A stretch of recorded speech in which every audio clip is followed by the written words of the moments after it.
We are not most happy when we are on vacation, when we are relaxed and at rest. Here's a passage from the book Flow in which Mihaly Csikszentmihalyi explains why. The best moments in our lives are not the passive, receptive, relaxing times.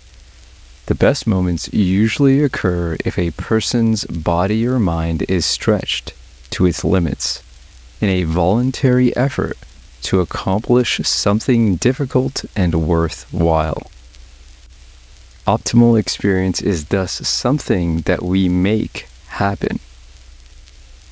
In his flow research, Csikszentmihalyi found that people who frequently experienced flow are generally happier and more fulfilled. He also argues that we can cultivate flow by seeking out challenging and purposeful activities that align with our interests.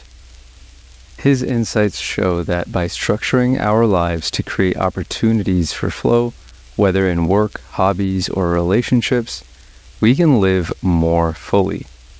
Flow encourages us to find purpose and joy, not in avoiding challenges, but in actively engaging with them and pushing ourselves to grow.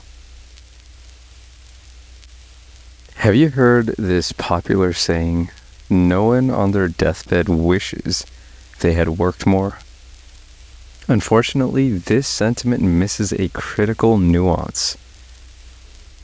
It's unlikely anyone would wish they'd spent their whole life partying either.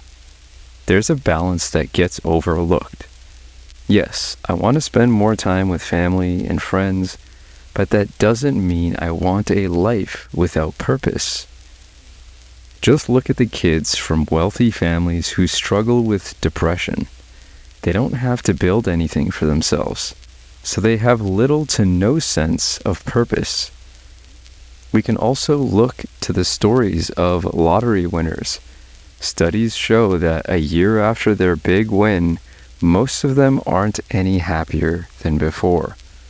The sudden freedom to do nothing sounds amazing, but when there's no deeper purpose, it quickly loses its shine. We crave something more than just comfort. We want to feel engaged, challenged, and connected to a goal. Without that, even all the money in the world can feel empty.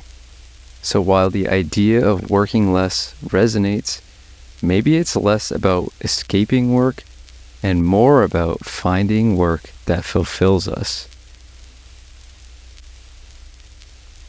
Here is Robert Pirsig in Zen and the Art of Motorcycle Maintenance, illustrating the difference between passively drifting through life and actively engaging with it.